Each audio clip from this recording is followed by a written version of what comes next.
Hello YouTube, my name is Darren and I'm here to talk to you about metagaming. So, recently DM Luke over at the DM's Lair released a video on why players cheat and how to prevent players from cheating. And he brought up metagaming, which is an interesting topic, so I wanted to talk a little bit about that because not all metagaming is bad. I know. Ooh, hot take, right? So I want to talk about positive versus negative meta. I want to talk about another reason that DM Luke didn't necessarily cover that players might be cheating, which could be explanatory, especially with the troll problem. Then I want to talk about using the troll problem and maybe one or two other small examples. I will talk about two ways that both Dungeon World and this other LARP that I used to play can give you to solve the metagaming problem at your table, potentially. And then, of course, we'll conclude from there. So, first of all, metagaming, for like the one person watching this video who's never heard of metagaming before, metagaming is using knowledge, like player knowledge, for your character. So, obviously, Derek the dyslexic, the wizard on scholarship, obviously doesn't know anything about quantum physics. I know quantum physics. If I'm using my knowledge of quantum mechanics for my D&D character, that's metagaming. Of course, there's the inverse of metagaming, which is making lore checks, because, Derek knows stuff that I don't know. He knows things about evocation and alteration that, it's not real, so how would I know that, right? So there's sort of that as well, which is going to come up in a moment. But first, positive versus negative meta. An example of negative meta would be, DM Luke's example of, Dingleberry the thief. Searches for traps. Hey, I got a 7! You don't find any traps. And that's when Derek goes, you know what? He didn't look particularly confident. I'm going to search for traps too. You're only searching because he rolled a 7. You're not searching because you didn't think Dingleberry was competent. In fact, the last 8 rooms we went through, when Dingleberry was getting 15s and 20s, you weren't double checking his work when there was no traps. So no, not okay. Negative meta. Another example of negative meta was in this LARP I was in, I was accused of murder because we were fighting these enemies, and in the game, enemies don't die from being dropped. You have to put your weapon on their chest and do a 3 count to kill them. But of course, in reality, if somebody runs into a sword, they can very much die. So we were killing guys on the ground, even though one faction didn't want us to. And they were like, you just committed murder. I'm like, he fell on my... it's a sword. I stabbed him. It's not murder. It's self-defense. What's going on here? Because they were using the game rule, the fact that you don't die unless someone does this, to affect how the world works, where characters within the world wouldn't necessarily think in those terms. They didn't see me do it, they just suspected that I did it. To me, that's negative meta. Positive meta, however, another example, also from LARPing, is I played a human bard in a World of Darkness LARP. I was the one completely non-magical, non-supernatural human in the entire town. It was hilarious. But when new players would show up, and new characters would show up, I would often, chat with them in the tavern.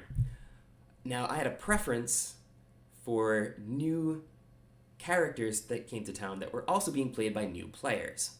Why would I pick that person over that person? Maybe my character would have rather have talked to this person because the character's this person's more attractive, and my character would have been more interested in that instead of talking to some random guy that I've just met. But out of game, I know that, she's been playing this game for a while. She goes through characters like Taylor Swift goes through boyfriends. It's fine. She knows what's going on. She knows how to roleplay. This person's brand new.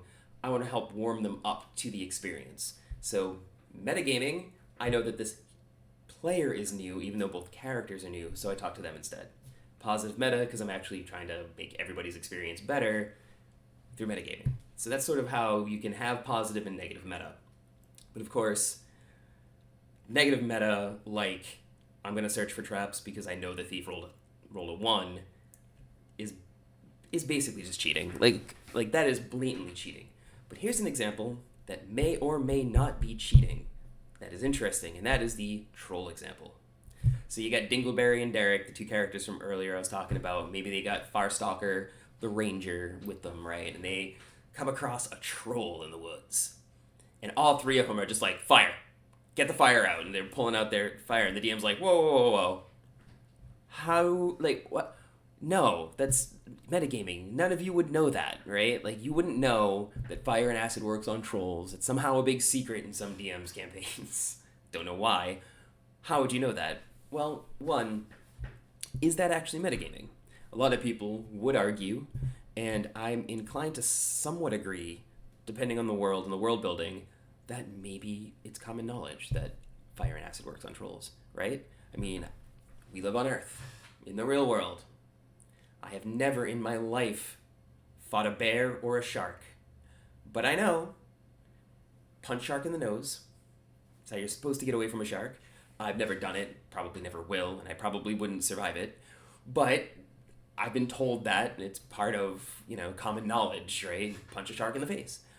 With bears, it's, what was that rhyme? I saw Andrew Rivers talking about recently, a comedian from the Seattle area, who's saying, if it's brown, lay down. If it's black, fight back. Which he then remarked sounded like it was written by the LAPD, but not the point. Point is, that's the thing about, I've never encountered a bear. I've never fought a bear, right? Like, if I was playing a game and I'm like, oh, if it's brown, lay down, DM would be like, you've never fought a bear? And I'm like, well, yeah, but, like, I've heard this. Like, it's a thing. So it's very possible that the players in the world do know about trolls. It also brings me to the other reason for cheating. DM Luke talked about how sometimes players cheat because they feel competitive, or the player has low self-esteem, and this is like a place where they can feel powerful, so by winning the game they feel more powerful, kind of related to the competitive, and just wanting to win. Like, there's reasons that people cheat. There's one reason for cheating that his study didn't cover, because he looked at, I think it was an NIH study, I don't remember, check it in the doobly-doo, but this was a study on sports, not on tabletop role-playing games. And there's one more reason that a player might want to cheat in a tabletop role-playing game, and that reason is avoiding a long, tedious combat encounter. Because honestly, pretending I don't know how trolls work and fighting a troll for like an hour and a half of real time, can we just hit it with fire and move on with our lives, please? Like, why do I have to pretend like I don't know this? Because my character wouldn't know this. Can I just pretend my character would know this so that we can get through this encounter faster? I mean, trolls are hard enough to fight when you know how to fight them. Pretending like, oh, I don't know, why don't I try cold? Is just tedious. And I feel like a lot of players metagame about trolls and stuff like that in particular to avoid a tedious combat encounter. So, I have two solutions to metagaming that, in the troll example, will make that encounter less tedious and more fun. Alright, so let's say Dingleberry, Farstrider, and Derek, they come across a troll and they all go kill it with fire. Instead of getting mad at them and being like, your characters wouldn't know that, you can ask. Alright, how does Dingleberry know? Dingleberry, a halfling rogue from a city, how does he know that fire and acid works on trolls? And Dingleberry's player just goes, well, you know what, the halflings from that city used to be kind of like the Harfoot, like way back in the day. In the before times, they used to wander around like the Harfoot from that Amazon Lord of the Rings show.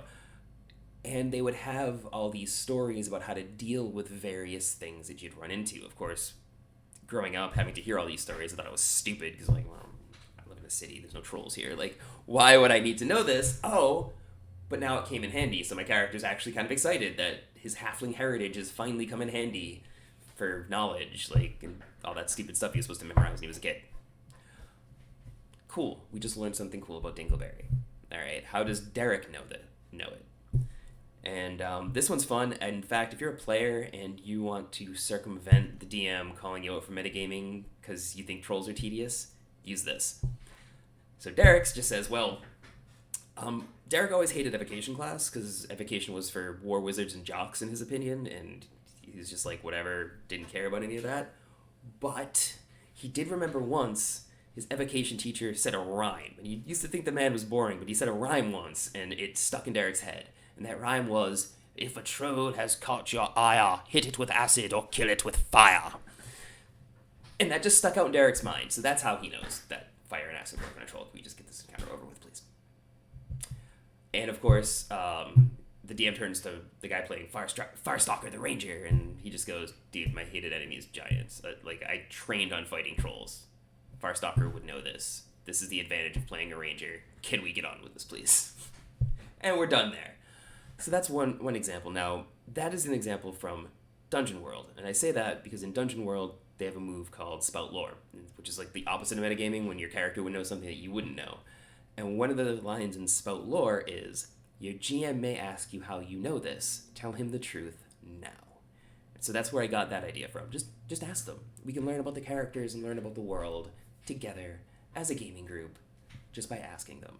It also helps because if it is just blatantly cheating, you might call them out on it. Like, for example, yeah, Derek's going to step up and check for traps too. And why does Derek suddenly not trust Dingleberry's ability to find traps? About 5% of the time he looks very unconfident. You know what, never mind, you're right, it's metagaming, I'm done. Right, you might get the person to back down as kind of a call-out, but don't ask it as a call-out. Ask it as like a legitimate question, because you want to give the players a chance to say things. The other solution to metagaming is, of course, to subvert the player's expectations. You know, Dingleberry, Farstrider, Farstalker, whatever. I don't care what his name is. And Derek run into a troll, and they're like, fire, get the fire, get the fire. Now you as a DM just go, okay, you guys pull out fire. But you don't care, because you stole trolls from an old LARP I used to play. In this game, trolls didn't regenerate the way the trolls do in D&D. It wasn't like you regenerate, but if you hit it with fire, it doesn't regenerate. One, because the math on that is difficult, and those combats in D&D can get tedious. It was really cool in 3 Hearts, 3 Lions, the book, because it was like a neat little thing, and there was fire in the caves, so they were able to use it, and it was really cool, but like it never plays out the way it did in that book at a gaming table. We're just like, we get bored. But this version of trolls might work a little better. See, in this game Legends, trolls didn't regenerate normally. They regenerated when they were touching certain materials. You had rock trolls. If they touch a rock, they regenerate. You had forest trolls, or wood trolls, or forest trolls, I forget what they were actually called, but they would regenerate when they touched a tree. So they would just, like, in the middle of the fight, they'd back up and touch a tree, and everyone's like, oh, it's healing, hit it, get it off the tree, get it off the tree. And of course, swamp trolls just regenerated in water, and yes, if it was raining, that counted, so that was fun. But yeah, so this is a thing you can do. Instead of having the regeneration work in general and be shut down by certain things, have the regeneration work when they're touching certain things. The reason that this, one, it subverts expectations. Now the troll works differently than the players think it works, so their methods of use won't work. You're subverting the metagaming. You're making the metagaming useless, and the player has to go, all right, I really don't know how this works. I have to rely on what my characters know, because the DM's changing things. And the other reason that this works better, I think, is because once you know how trolls work, once your characters know how trolls work, and everybody's on the same page, troll encounters are just tedious. It's like, 88 hit points, thing heals like 5 or 10 around, and like you gotta hit it with fire, and concentrate fire on this one until it drops, and then hit this one, and then it just becomes like a very boring tactical hit point damage exchange, where this version of trolls becomes more interesting, because then you set up your terrain in a certain way. Like, you're going through the ruins of a castle, and there's a room, there's a tattered carpet in the middle of the room, stone floors, stone walls, and there's a rock troll, or a cave troll, or whatever you want to call it. And it's got stony skin, and the player's like, oh crap, if this thing's touching almost anything in this room, it's gonna heal. Oh, what do we do here? Okay, we'll try to kite it onto the carpet. Because if it's touching the carpet and it's not touching the floor, it won't be able to heal. Keep it on the carpet. So they have to use maneuvers to try to maneuver this thing onto the carpet. And that becomes a much more interesting encounter, because now you've got movement and tactics that are not just deal damage, subtract hit points, wait till something dies. So it becomes a much more interesting combat encounter. You can also telegraph it by having, like, troll-sized handprints eroded into the stone in various places where the troll has gotten injured and leaned on the wall and, like, sucked the wall into himself to heal. Cool stuff like that. Create some lore, create some cool stuff for the world, you're good. But subverting expectations doesn't necessarily always work, or you have to work it a certain way. In the example of, yeah, I'm going to search for traps. Dingleberry didn't look confident. You ask him, how does he know that? Oh, yeah, Dingleberry looked very unconfident, and I looked like he didn't search well. I'm going to search better. There's 2 ways you can subvert that expectation. One, when Dingleberry failed the check, be like, okay, well, as you step up, Dingleberry is leaning against something and his foot hits a tile and then you all hear an audible click. What do? Basically, you can say, look, when someone's failed their traps check, they have set off the trap. That will stop you from having rerolls because you don't give them a chance to reroll. The trap is now set off. So there's that. Or the other thing you can do, which is a little less mean, is go, okay, Derek, you didn't think he was particularly confident. You want to help him out? Roll. I got a 17. Great. Dingleberry, you rolled a 7 originally. Derek helped you out, so you rolled a 9. You still don't find any traps. And be like, but wait, no, you're just helping him because you would have trusted your friend to search for traps. You were just helping him search for traps because he didn't look confident. You didn't find anything either. You can subvert that expectation of, I get to make my own check, to, nope, once someone has searched, you can only help them. The whole party might try to help him. Nobody finds anything. Now let's set off the trap and see what happens. So that's kind of 2 ways to deal with it. So what are the ways to deal with metagaming that I just explained? 1, ask them how they know that. Assume that maybe the character has a reason for knowing that. We're going to learn about the character today.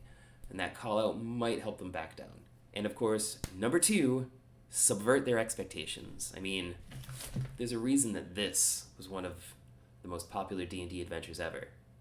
Because they subverted expectations in this adventure. See this guy? Huh? Yeah. Remember all those, weird social problems about how they portrayed, the Romani and, all that fun stuff? That all came from the fact that they leaned very heavily in this adventure into the Bram Stoker's Dracula and the Hammer Horror Dracula tropes. They leaned really heavy into the tropes. So heavy, in fact, that it was blindingly obvious you're fighting a vampire. The players were supposed to go, yep, we're fighting a vampire. And we're supposed to prepare for a vampire fight. Because back in the day, vampires had, 8 hit dice plus a few extra hit points. They did 2 levels of damage when they touched you, and they did the whole, I can turn into a wolf or a bat or mist or whatever shtick. What they didn't have was 10 levels of magic user class, which Strahd did. And that was an expectation subversion, because they're like, okay, yeah, we've got him, he's in the back of the room, and all right, everybody roll a save versus spells. Why? Oh, the fireball that he just cast. And the player's like, what? So that was the subverted expectation. Well, that and also having motives was one of the few first dungeons where the villain had a motive and it wasn't just there to have its treasure taken. So that's fun too. But subverting expectations, one of the reasons this is popular, one of the ways you can deal with metagaming. All right, well, that's all I got for you today. Talk to y'all later. Like, subscribe, hit all the buttons, and see you around.